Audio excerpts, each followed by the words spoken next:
నమస్తే తాత. తిన్నారా? తీసుకొచ్చేదా?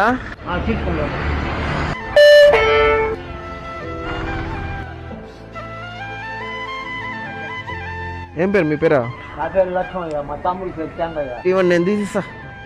చేతులు వణుకుతున్నాయా? నాకంతే సూది లేచింది. మొత్తం వేసేదా?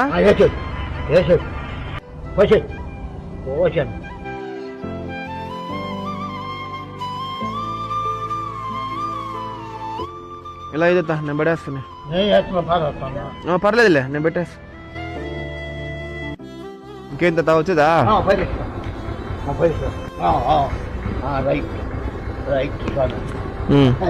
ఆశీర్వాదం. పర్లేదు తాత, మీరు పెద్దోళ్ళు కదా, మీ ఆశీర్వాదం నాకు ఉండాలి. అయ్యో పర్లేదు. సరే తాత, వస్తా.